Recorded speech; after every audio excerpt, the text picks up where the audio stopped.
Hey everyone, this is Simran and welcome to new E Pathshala. कैसे हैं आप सब?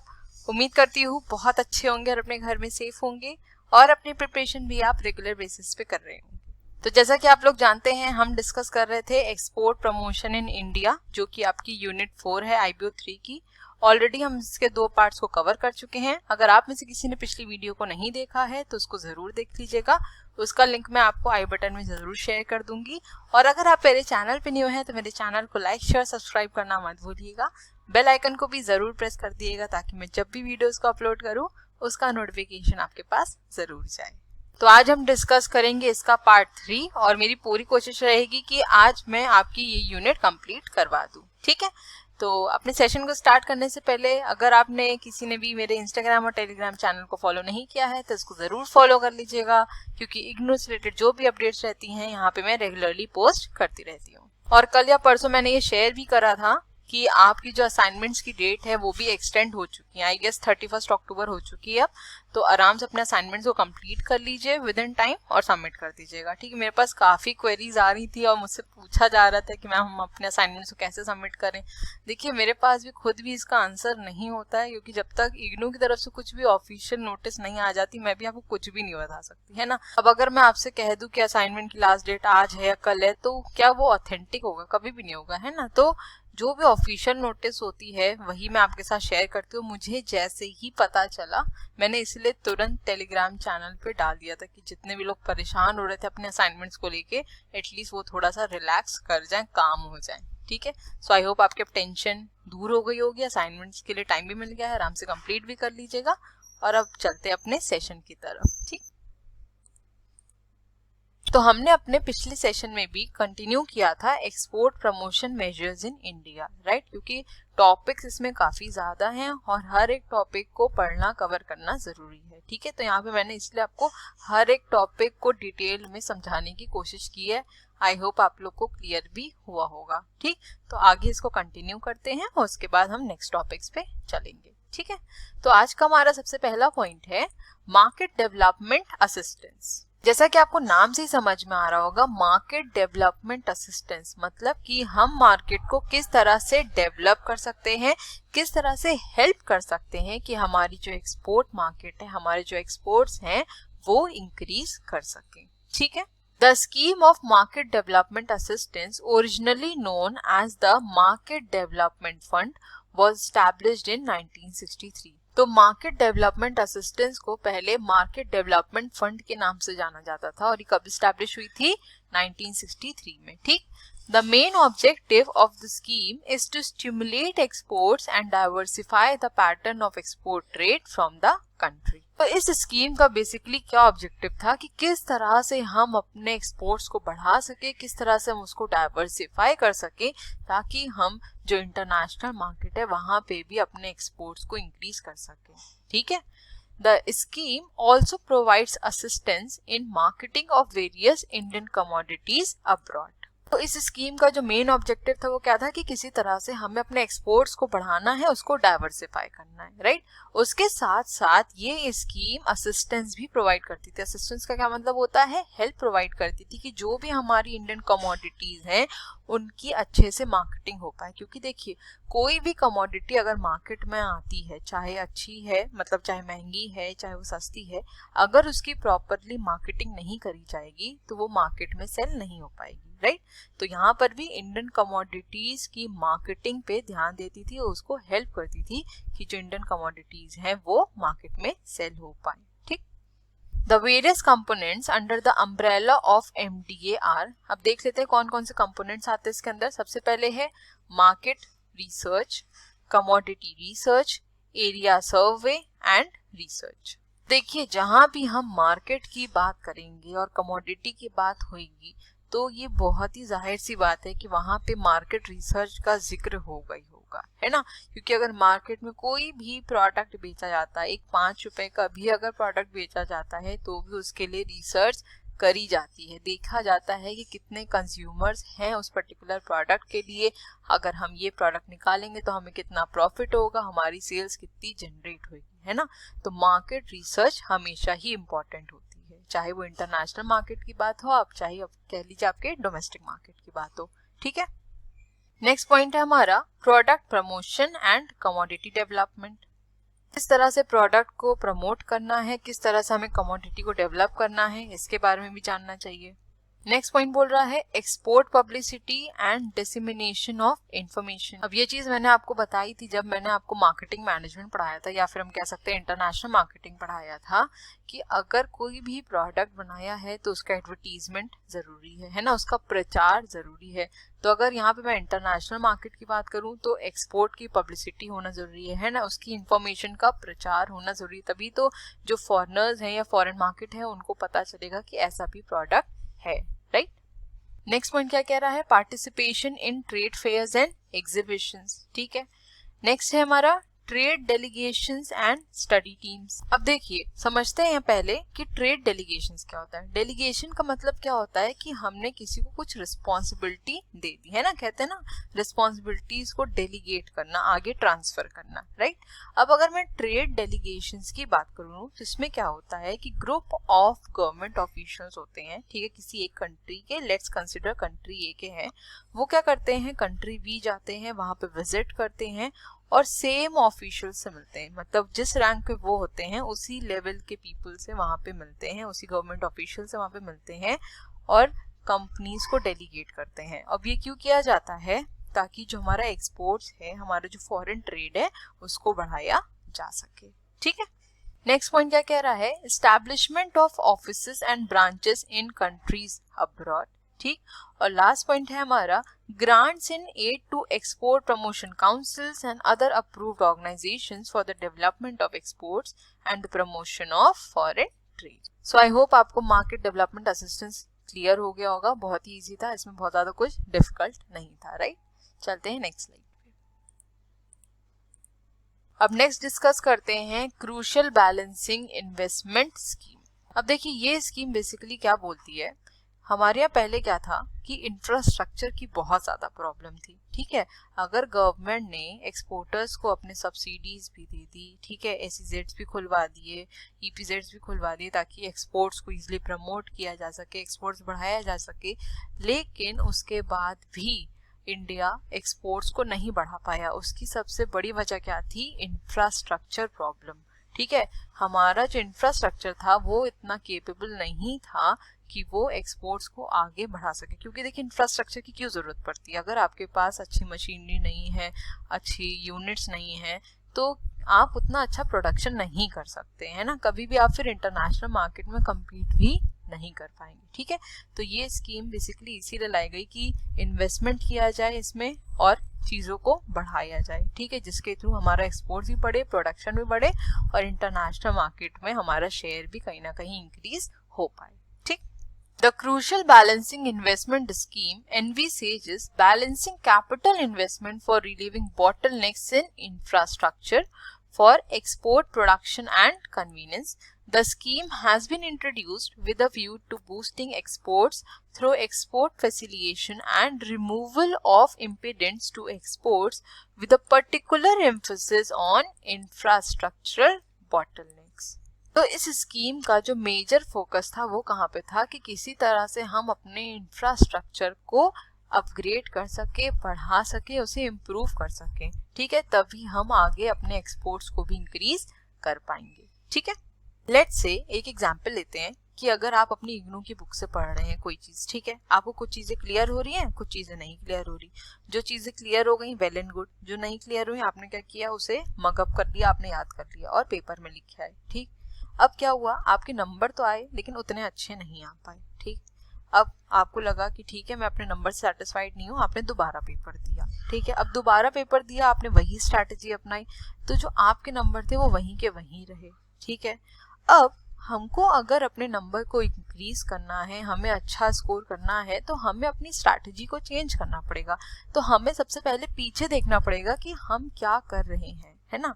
अब मैंने आपको क्या बताया कि हर चीज की टर्मिनोलॉजी पे ध्यान दीजिए, की टर्म्स निकालिए। अगर आप की टर्म्स निकालेंगे तो आपको पता रहेगा कि आपको इस पर्टिकुलर पॉइंट में क्या लिखना है। ठीक, अगर आपने वो की टर्म्स याद रखी, आपने वो चीजें लिखी, क्योंकि जो एग्जामिनर है वो क्या ढूंढता है कि आपने उस पर्टिकुलर टॉपिक का वो कीवर्ड पकड़ा कि नहीं पकड़ा, आपको वो चीज क्लियर हुई या नहीं हुई। आपने अगर उस कीवर्ड को पकड़ लिया तो आपके नंबर्स ऑटोमेटिकली इंक्रीज कर जाएंगे, ठीक है।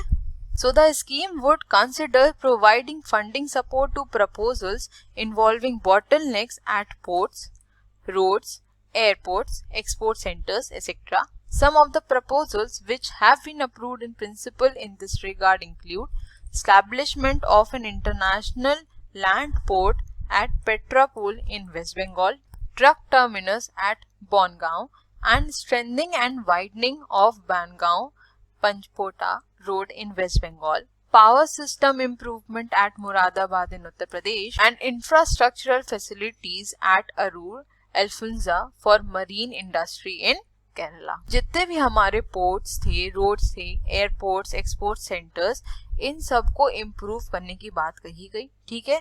और यहाँ पे इस स्कीम के अंडर फंडिंग प्रोवाइड करी गई ताकि हमारा जो इंफ्रास्ट्रक्चर बॉटलनेक है, हमारे इंफ्रास्ट्रक्चर में जो प्रॉब्लम है, इसको रिजॉल्व किया जा सके, क्योंकि अगर इसको रिजॉल्व किया जाएगा उसी के बाद ही हम अपने एक्सपोर्ट्स को बढ़ा पाएंगे, ठीक है।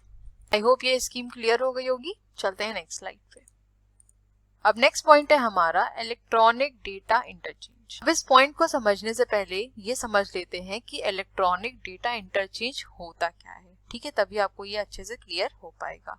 ओके, देखिए, अगर मैं ट्रेडिशनल ट्रेडिंग की बात करूं या ट्रेडिशनल ट्रेड की बात करूं तो पहले क्या होता था कि जो भी हमारा एक्सपोर्ट इंपोर्ट होता था उसके साथ जितने भी डॉक्यूमेंट्स लगते थे, जो भी इनवॉइसेस लगते थे, वो सब कैसे रहते थे, पेपर बेस्ड रहते थे, है ना। उसी के थ्रू हम आगे कम्युनिकेट भी करते थे और उसी के अकॉर्डिंग एक्सपोर्ट इंपोर्ट किया जाता था, राइट।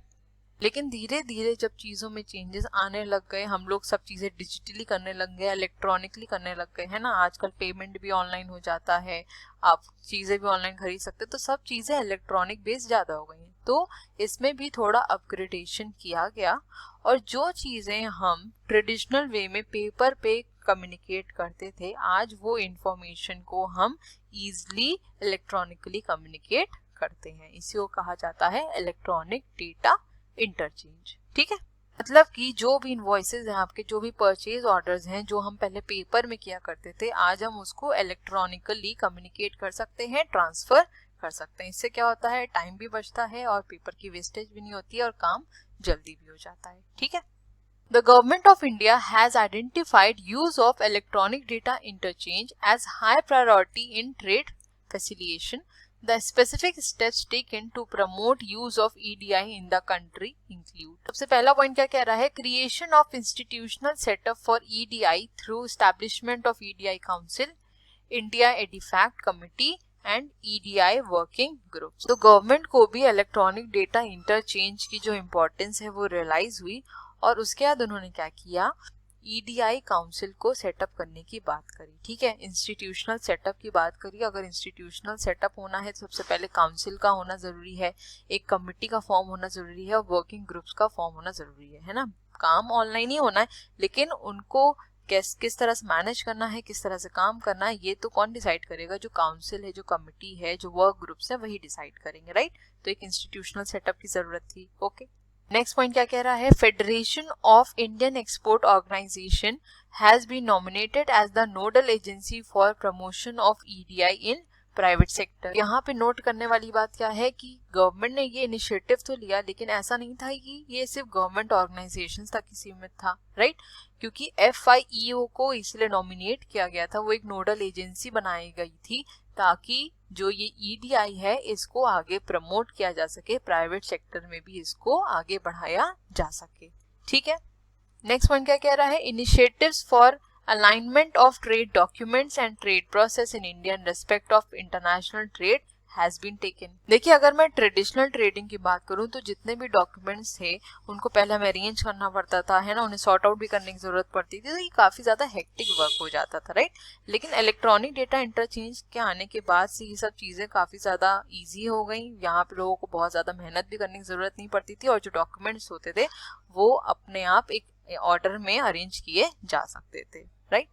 नेक्स्ट पॉइंट क्या कह रहा है, the regional adviser UN ESCAP At the request of Ministry of Commerce, Government of India has prepared reports on the framework for introduction of EDI in India. Ministry of Commerce ने इस report को बनाने के लिए regional adviser को request करी थी और उसके अकॉर्डिंग EDI को इंट्रोड्यूस किया गया था इंडिया में, ठीक है। और लास्ट पॉइंट क्या कह रहा है हमारा, implementation of EDI in key departments or organizations connected with international trade such as customs, ports, DGFT, airport authorities, etc. is being carefully monitored and coordinated for effective use of EDI in the international trade. तो जितने भी हमारे की departments या organisations जो कि trading में ज़्यादा इन्वॉल्व रहते हैं, जैसे कि आपके कस्टम्स हैं, पोर्ट्स हैं, DGFT है, एयरपोर्ट अथॉरिटीज़ हैं, यहाँ पे EDI को इम्प्लीमेंट करने की बात कही गई थी, ठीक है। आगे जो पूरा प्रोसेस है हमारा ट्रेडिंग का, एक्सपोर्ट इंपोर्ट का, वो इजीली किया जा सके, हैसल फ्री तरीके से किया जा सके, ठीक। EDI को अगर यहाँ पे इम्प्लीमेंट किया जाएगा तो जो चीज़ें चल रही हैं, जो वर्किंग प्रोसेस हो रहा है, उसको कायदे से मॉनिटर भी किया जा सकेगा और ईजिली जो भी ऑर्गेनाइजेशंस हैं वो आपस में कोऑर्डिनेट भी कर पाएंगी, ठीक है। आई होप ये क्लियर हो गया। चलते हैं नेक्स्ट स्लाइड पे। नेक्स्ट है हमारा स्टेट सेल। देखिए जो भी एक्सपोर्ट होता है कंट्री से वो डिफरेंट स्टेट से होता है, ठीक है। किसी स्टेट में कोई चीज़ ज़्यादा अच्छे तरीके से बन सकती है, ज़्यादा प्रोडक्टिव वे में बन सकती है, तो वो चीज़ों को उस स्टेट से लिया जाता है, ठीक है। ऐसे ही सिमिलरली डिफरेंट स्टेट से हम लोग डिफरेंट प्रोडक्ट्स उठाते हैं और उनको एक्सपोर्ट करते हैं इंटरनेशनल मार्केट में, ठीक है। तो इसकी प्रॉपर मॉनिटरिंग के लिए क्या किया गया, स्टेट सेल को फॉर्म किया गया ताकि यहाँ पे देखा जा सके कि कौन से रीजन से किस तरह के प्रोडक्ट्स फॉर्म हो रहे हैं और उन्हें आगे किस तरह से एक्सपोर्ट करना है, और अगर आगे कुछ सजेशन की ज़रूरत है, कुछ हेल्प की ज़रूरत है तो वो भी प्रोवाइड करी जाती है, ठीक। So to step up the level of various state governments in countries' export effort, the government has established a state cell which acts as a nodal agency for interacting with states or union territories on the matters concerning exports from their region, ठीक है। तो उनके particular reason से कितना export हो रहा है, क्या एक्सपोर्ट हो रहा है, इसके बारे में एक तरह से कह सकते हैं इंटरैक्शन होता है between state cell and particular states के जो भी अथॉरिटी है। At the suggestion of the ministry of commerce, most of the state governments have set up apex level organizations under the chairmanship of the chief minister or chief secretariat to consider and sort out the problems faced by the exporters in the respective states. Cells have also been created in the state secretariats for looking after the export work. The state governments have also nominated nodal officers, that is Niryat Bandhus, for export promotion work. तो state sale क्या थी, basically एक nodal agency थी और इसको form करने का जो मेजर ऑब्जेक्टिव था गवर्नमेंट का वो ये था कि जो भी हमारे एक्सपोर्टर्स हैं उनको जो भी दिक्कत आ रही है एक्सपोर्ट्स को करने में, किसी भी रीजन के हों, किसी भी स्टेट के हों, किसी भी यूनियन टेरिटरी के हों, उनकी जो भी प्रॉब्लम है उसको इजीली सॉर्ट आउट किया जा सके और एक्सपोर्ट्स को आगे बढ़ाया जा सके, ठीक है। आई होप यहाँ तक क्लियर हो गया होगा। चलते हैं नेक्स्ट स्लाइड पे। अब नेक्स्ट डिस्कस कर लेते हैं constraints hampering effective export promotion effort, कि कौन से ऐसे फैक्टर्स हैं जिनकी वजह से हमारा जो एक्सपोर्ट है वो आगे प्रमोट नहीं हो पा रहा है, ठीक है, आगे बढ़ नहीं पा रहा है। सबसे पहला पॉइंट इसमें है the technology gap. So India's production capacity, for instance, remains essentially limited in terms of design, range, finish and packaging, etc., which has hindered the speedy growth of manufactured exports. To cite one instance, automobile parts in the engineering sector is reported to have considerable potential in the markets like Germany, United Kingdom, France and Italy, which are bulk importers of such items. However, Indian markets share of the product in respect of each of these countries remain below at 1%. देखिए, India की जो production capacity थी वो बहुत ही ज़्यादा limited थी, और जब आपका प्रोडक्शन ही लिमिटेड है तो आप एक्सपोर्ट्स कितना ही कर पाएंगे। और ये प्रोडक्शन लिमिटेड क्यों था? क्योंकि हमारे पास उतनी अच्छी टेक्नोलॉजी नहीं थी, अपग्रेडेड टेक्नोलॉजी नहीं थी जिसके थ्रू हम प्रोडक्शन ज़्यादा कर सकें। क्योंकि अगर प्रोडक्शन लिमिटेड होगा तो सीधी बात है कि हम पहले क्या सोचेंगे कि किसी तरह हम अपनी जो डोमेस्टिक मार्केट या रिक्वायरमेंट्स है उसको पहले फुलफिल कर लें, उसके बाद ही हम सोचेंगे ना कि हम अपने प्रोडक्ट्स को आगे एक्सपोर्ट कर सकते हैं, राइट। तो अगर टेक्नोलॉजी हमारे पास अच्छी नहीं होगी तो ये कहीं ना कहीं हमारे एक्सपोर्ट को प्रमोट करने में कह सकते हैं हेल्प नहीं करेगा, उल्टा हमारे एक्सपोर्ट्स को रिड्यूस कर देगा.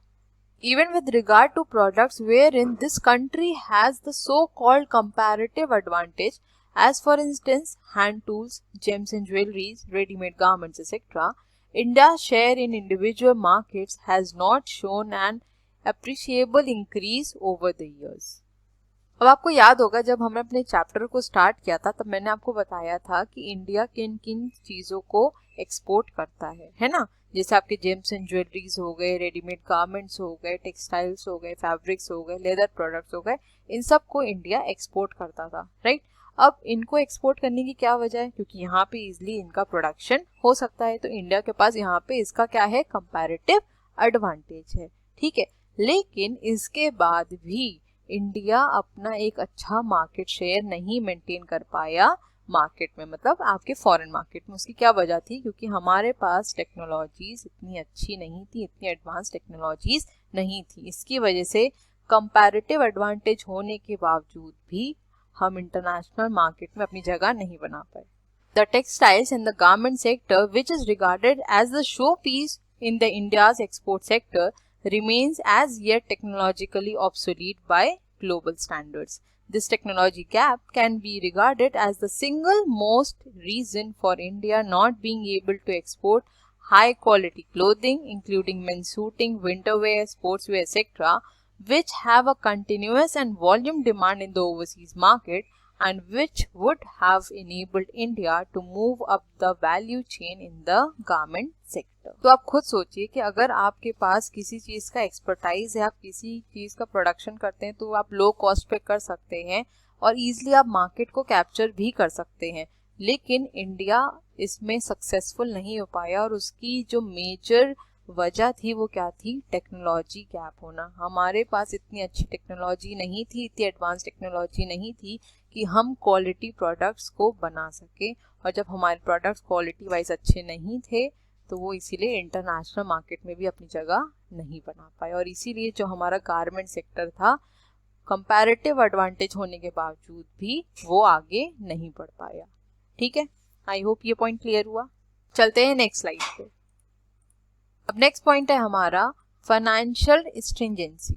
सबसे पहला कॉन्स्टेंट क्या था कि हमारे पास इतनी एडवांस टेक्नोलॉजी नहीं थी कि हम क्वालिटी प्रोडक्ट्स को फॉर्म कर पाएं और इसीलिए हमारा जो एक्सपोर्ट है वो आगे नहीं बढ़ पाया. ठीक, अब नेक्स्ट जो इम्पोर्टेंट प्रॉब्लम है या फिर कह सकते हैं जो नेक्स्ट कॉन्स्ट्रेंट है वो क्या है? Financial stringency. मतलब कि हम लोग फाइनेंशियली इतने ज़्यादा साउंड नहीं थे कि हम आगे एक्सपोर्ट कर पाएँ. ठीक है, हमारे पास पैसों की काफ़ी ज़्यादा कमी थी. अब आगे इसको पढ़ लेते हैं. Market development in an era of intense global competition has not only become a highly professional operation but involves large financial outlay which is often beyond the individual capacities of the majority of Indian exporters who are in small scale sector. देखिए, ये बहुत ही simple सी और obvious सी बात है कि अगर आपको international market में प्रोडक्ट्स को एक्सपोर्ट करना है तो आप फाइनेंशियली साउंड होने चाहिए, आपके पास इतने पैसे होने चाहिए या फिर इंडिविजुअल की इतनी कैपेसिटी होनी चाहिए कि वो ईजिली प्रोडक्ट्स को एक्सपोर्ट कर सके. क्योंकि अगर एक्सपोर्ट्स की बात करें या इंटरनेशनल मार्केट की बात करें तो वहाँ पे आपको फाइनेंशियल रिक्वायरमेंट्स बहुत ज़्यादा होती हैं. और इंडिया जो कि बेसिकली स्मॉल सेक्टर में ज़्यादा वर्क कर रहा था, तो यहाँ के एक्सपोर्टर्स पास इतना पैसा नहीं था कि वो इंटरनेशनल मार्केट में प्रोडक्ट्स को एक्सपोर्ट कर सकें या फिर इतना पैसा लगा सकें कि वो मार्केट में ईजिली अपने प्रोडक्ट्स को बेच पाएँ. ठीक है, Intensive market promotion programs involve a continuous monitoring of consumer needs, promotional campaigns if need be at the store level, publicity campaigns through appropriate media like television, trade journals, press release, and even lobbying with opinion makers in the government and trade and industry in the selected countries. Financial constraints, absence of nodal agency which can take charge of sustained market development, and greater emphasis accorded to short-term gains over long-term interest have been some of the major stumbling blocks preventing India from realizing its export ambitions. देखिए, सबसे पहली problem क्या थी कि जो हमारे exporters थे उनके पास इतना पैसा नहीं था, उनकी इंडिविजुअल कैपेसिटीज इतनी नहीं थी कि वो अपने प्रोडक्ट्स को एक्सपोर्ट कर सके. क्योंकि वो बेसिकली क्या थे? स्मॉल स्केल सेक्टर में वर्क करने वाले एक्सपोर्टर्स थे. ठीक है, नेक्स्ट, अगर हमें कोई प्रोडक्ट अपना मार्केट में सेल करना है तो हमें प्रोडक्ट की प्रमोशन करनी पड़ती है, राइट। एडवर्टीजमेंट करना पड़ता है, प्रेस रिलीज निकालनी पड़ती है, मतलब हमको हर एक मार्केटिंग स्ट्रैटेजी को अडेप्ट करना पड़ता है जिसके थ्रू अपने प्रोडक्ट को प्रमोट कर सके, लोगों को बता सके कि ऐसा भी प्रोडक्ट मार्केट में एग्जिस्ट करता है। लेकिन जो हमारे एक्सपोर्टर्स थे, जो हमारे कह सकते हैं मार्केटर्स थे, उनके पास इतना पैसा नहीं था कि वो इन सब चीज़ों में खर्च कर पाए, तो कहीं ना कहीं इसकी वजह से हमारे एक्सपोर्ट्स पीछे रह गए थे, ठीक है। और तीसरी और सबसे इम्पॉर्टेंट वजह क्या थी कि हमारे पास कोई भी ऐसी नोडल एजेंसी नहीं थी, कोई भी ऐसा इंस्टीट्यूशन नहीं था, ये कोई ऐसी एजेंसी नहीं थी जो कि इसकी प्रॉपर मॉनिटरिंग कर सके, देख सके कि एक्सपोर्टर्स को क्या प्रॉब्लम आ रही है और उनकी प्रॉब्लम को सॉर्ट आउट कर सके। ऐसी कोई भी एजेंसी को फॉर्म नहीं किया गया था, ठीक है। जो इंडिया थी उसका जो मेजर फोकस इस पे था, शॉर्ट टर्म गेन्स पे था कि जितना मतलब छोटी पूंजी लगा के जितना जल्दी हम गेन कमा लें उतना अच्छा है, लेकिन वो आगे लॉन्ग टर्म के बारे में इतना नहीं सोच रहे थे, जिसकी वजह से कहीं ना कहीं जो एक्सपोर्ट्स थे वो हैम्पर हुए और हमारा जो एक्सपोर्ट है वो आगे नहीं बढ़ पाया, ठीक है। आई होप ये क्लियर हो गया। चलते हैं नेक्स्ट स्लाइड पे। अब नेक्स्ट है हमारा इंफ्रास्ट्रक्चर हर्डल्स। तो ये तो अभी हमने डिस्कस भी किया था कि जो हमारे पोर्ट्स थे, रोड्स थे, एयरपोर्ट्स थे, कस्टम पोर्ट्स थे, यहाँ सब में कहीं ना कहीं इंफ्रास्ट्रक्चर की प्रॉब्लम थी और इसी की वजह से ही हमारा जो एक्सपोर्ट है वो आगे नहीं बढ़ पाया था। तो ये भी एक मेजर कॉन्स्ट्रेंट कहीं ना कहीं था, राइट। जल्दी से इसको रीड आउट कर लेते हैं। Lack of proper infrastructure has been one of the major factor inhibiting the Indian industry and trade from realizing its export ambitions. Even a well-designed and supported export promotion scheme will have minimal impact if it is not backed by appropriate infrastructure facilities in the country.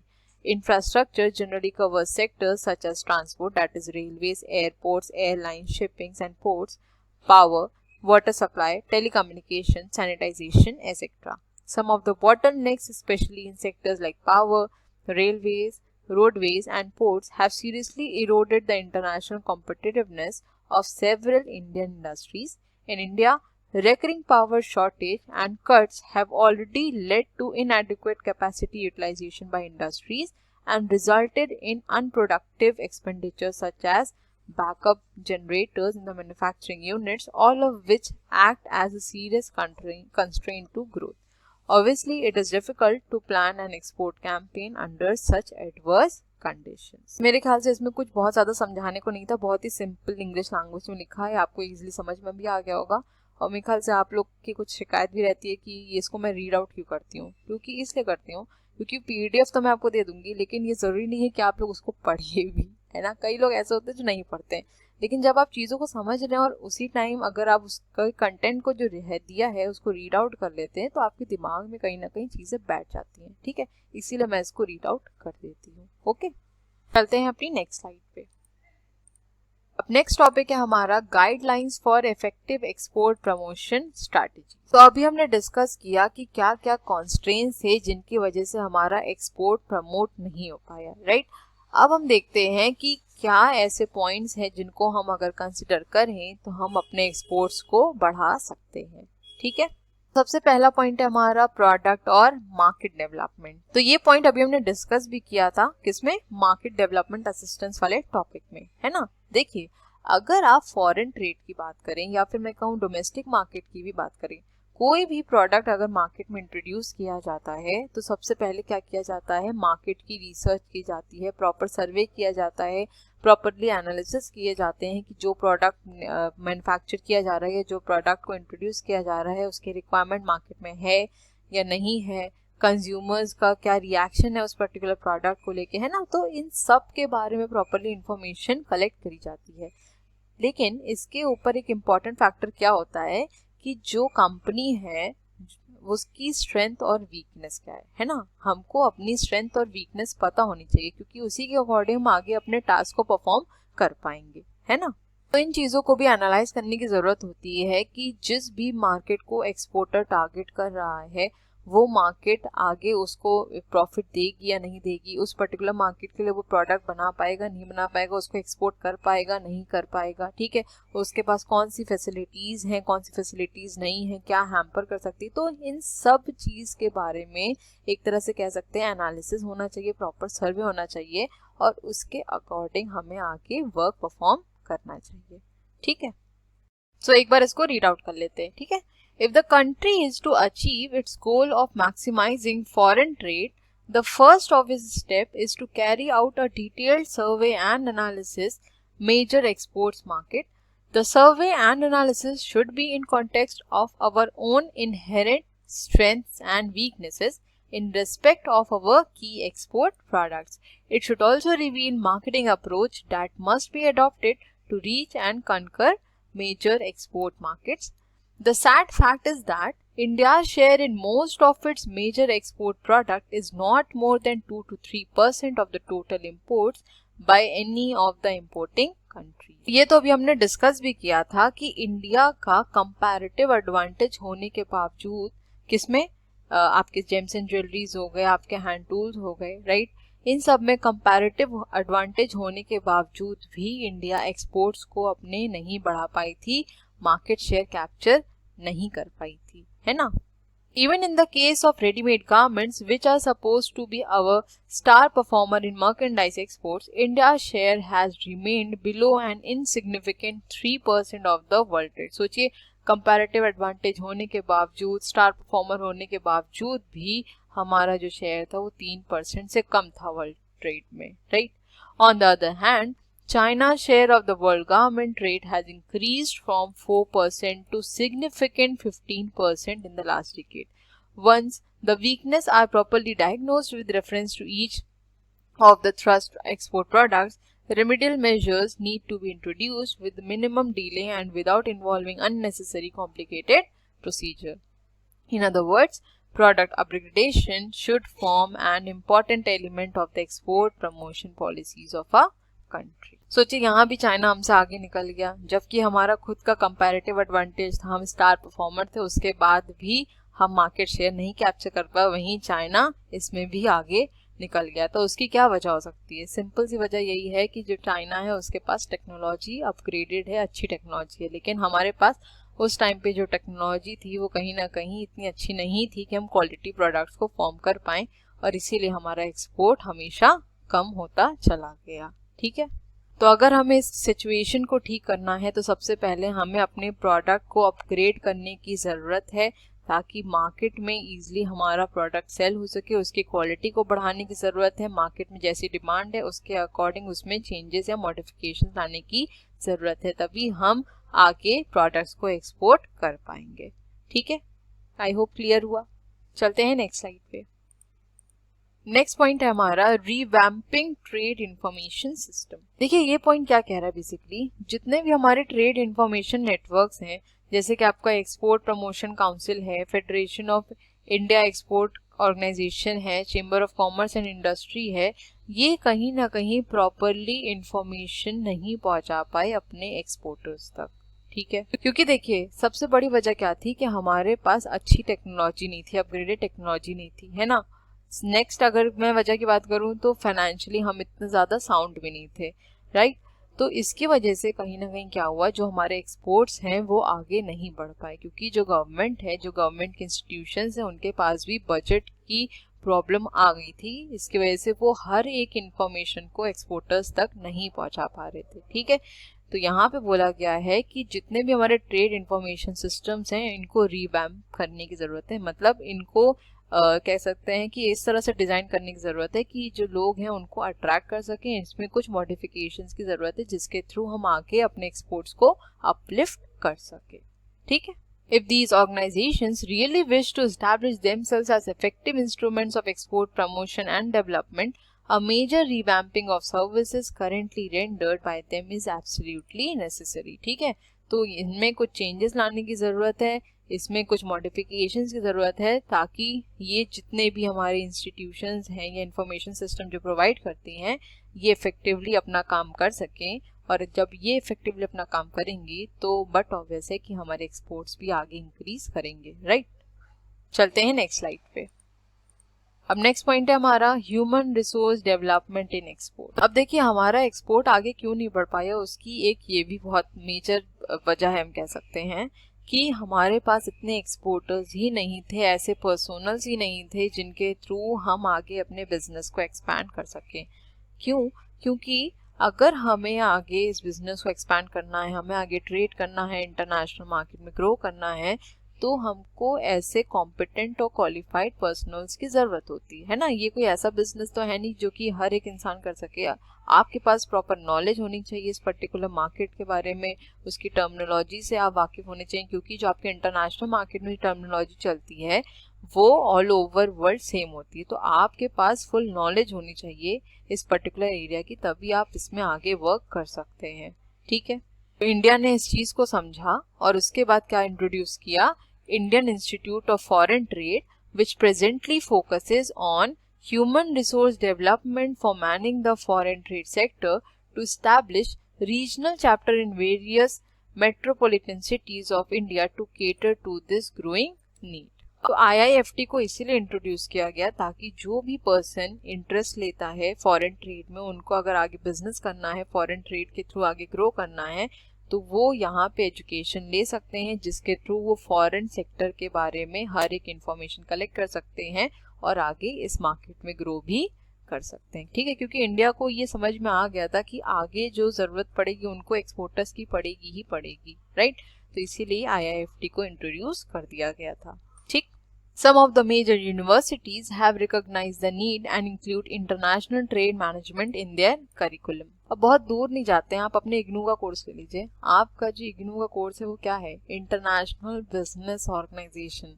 तो यहाँ पे भी आप क्या पढ़ रहे हैं, international market के बारे में पढ़ रहे हैं ना। आपके करिकुलम में भी इंटरनेशनल ट्रेड को ऐड किया गया। तो हो सकता है आप में से कोई लोग एक्सपोर्टर इंपोर्टर बन जाए या इस पर्टिकुलर बिजनेस में आगे निकल जाए, तो आपको इसीलिए सारी टर्मिनोलॉजी के बारे में पता होना चाहिए। ठीक है, apart from constantly seeking to update its course content to reflect the changes in the global training environment, such institutions have to act as the change agents to bring about an attitudinal change among its trainees, who could be nascent exporters or officials from various export promotion organizations. The transition from a protected domestic economy to a highly competitive and open world environment involves a total change in the perception and mental attitudes. तो जितने भी institutions हैं जिन्होंने अपने curriculum में international trade को add किया है, ऐड करना ही इम्पॉर्टेंट नहीं है, साथ के साथ उसको अपडेट करना भी उतना इम्पॉर्टेंट होता है, क्योंकि जो इंटरनेशनल ट्रेड के जो रूल्स रेगुलेशंस हैं, जो पॉलिसीज है, फॉरेन ट्रेड पॉलिसी है जैसे, वो भी आपकी क्या होती है, टाइम टू टाइम अपडेट होती रहती है ना। तो इसके बारे में भी प्रॉपर इन्फॉर्मेशन होनी चाहिए, अपडेटेड चीज़ें सबके पास पहुंचनी चाहिए। हालांकि इग्नू के बारे में तो कुछ नहीं कह सकते हैं, इतना ज़्यादा तो अपडेटेड नहीं रहता है, लेकिन हाँ फिर भी थोड़ा बहुत ही रहता है। ठीक है, और इस पर्टिकुलर कोर्स को पढ़ के कहीं ना कहीं आपका जो माइंडसेट है वो भी चेंज होगा, है ना। अगर आपको ये चीज़ नहीं पढ़ाई जाती तो हो सकता है आपको इंटरनेशनल ट्रेड के बारे में इतना डिटेल में तो नहीं पता चलता, और ना ही आप इतना ज़्यादा टर्मिनोलॉजी को जानते, है ना। जो मैंने इनको टर्म्स अगर आपको याद हो मैंने डिस्कस किया, तो आप वो कहीं भी नहीं पढ़ेंगे। वो कहाँ पढ़ेंगे, जब आप इंटरनेशनल ट्रेड पढ़ेंगे तभी आपको उसके बारे में जानकारी होगी, है ना। तो कहीं ना कहीं आपका एक परसेप्शन भी चेंज होता है, आपका मेंटल एटीट्यूड भी चेंज होता है, आपको चीज़ें और ज़्यादा क्लियर होती हैं और आप और लोगों से अलग स्टैंड आउट भी हो सकते हैं, है ना। चलिए, आई होप क्लियर हुआ। चलते हैं नेक्स्ट स्लाइड पे। लास्ट पॉइंट है हमारा एक्सेलरेटिंग इंफ्रास्ट्रक्चर डेवलपमेंट। यहाँ पे मुझे नहीं लगता इस पॉइंट को समझाने की ज़रूरत है। सिंपल सी बात ये है कि जो वहाँ पे कंस्ट्रेन था, जो हैम्पर कर रहा था, जो हमारे एक्सपोर्ट को बढ़ने नहीं दे रहा था, अगर हम उसी चीज़ को रेक्टिफाई कर लें, सही कर लें, तो कहीं ना कहीं वो क्या हो जाएगा, हमारा एक इफेक्टिव एक्सपोर्ट प्रमोशन स्ट्रैटेजी हो जाएगी, है ना। वहाँ पे क्या बोल रहा था कि इंफ्रास्ट्रक्चर हमारा बहुत ज़्यादा पुअर है, तो यहाँ पे क्या बोल रहा है, अपने इंफ्रास्ट्रक्चर को बढ़ाने की बात बोल रहा है, एक्सेलरेट होने की बात बोल रहा है, राइट। एक बार रीड आउट कर लेते हैं, समझ में आ जाएगा आपको। Any programme of trade development और promotion strategy can come to grinding halt if it is not backed by a sound and vibrant infrastructure in terms of power, transportation, port facilities and so on. It is, however, in the crucial area of infrastructure that India has a large unfinished agenda of reforms. With respect to power, for instance, It had been pointed out that although the fast-track approach that had been adopted for several priority project areas about 5 years ago, barely 1 or 2 projects could get on stream, and that also partially. यहाँ पे क्या बोल रहा है कि infrastructure problem होने की वजह से क्या हुआ कि इंडिया ने जितने भी अपने एजेंडास को उठाया, जैसे कि अगर इंडिया ने सोचा कि वो इस पर्टिकुलर ईयर में 5 प्रोजेक्ट करेगी, 6 प्रोजेक्ट करेगी, लेकिन एंड तक आते आते क्या होता है कि सिर्फ 1 या 2 ही प्रोजेक्ट वो स्ट्रीमलाइन कर पाती है, बाकी प्रोजेक्ट्स या तो पार्शली रह जाते हैं या फिर कुछ ऐसे प्रोजेक्ट्स होते हैं जो कि स्टार्ट नहीं हो पाते। किस वजह से? इंफ्रास्ट्रक्चर की प्रॉब्लम की वजह से। इसीलिए बोला जा रहा है कि इंफ्रास्ट्रक्चर को डेवलप करना है, उसको एक्सिलरेट करने की जरूरत है। ठीक है। In the telecommunication sector, for instance, the process of opening up had run into various procedural bottlenecks and port congestion remains as acute as ever in all major Indian ports. It has also been found that the ships entering Bombay or Calcutta need about 7 days to turn around as against half a day in most of the other international ports. देखिए, सबसे पहले यहाँ पे समझिए कि port congestion क्या होता है। जब ऐसा होता है कि जब शिप्स आती हैं तो कई बार ऐसा हो जाता है कि पोर्ट बहुत ज़्यादा कंजस्टेड हो जाता है। ठीक है, तो पोर्ट कंजस्टेड होने की वजह से क्या होता है कि जो गुड्स को लोड होना था, अनलोड होना था, उनकी प्रॉपरली स्पेस नहीं बन पाती है। कुछ गुड्स ऐसे होते हैं जो कि शिप्स आके खड़े रहते हैं लेकिन आगे पोर्ट उनको खाली नहीं मिलता है, तो उनका कहीं ना कहीं वो टाइम जाता है ना। तो ये किस वजह से होता है कि हमारे इंफ्रास्ट्रक्चर इतना ज़्यादा डेवलप नहीं है, इस वजह से पोर्ट कंजेशन की प्रॉब्लम हमेशा से रही है। ठीक, अगर यहाँ पे बॉम्बे या कैलकाटा के पोर्ट्स की बात करी जाए तो जो भी शिप्स यहाँ पे आती हैं उनको 7 डेज का हॉल्ट लेना पड़ता है, मतलब 7 दिन रुकना पड़ता है। उसके बाद प्रोडक्ट्स अनलोड होते हैं, फिर अगर लोड होने होते हैं तो लोड होते हैं, उसके बाद शिप जा पाता है।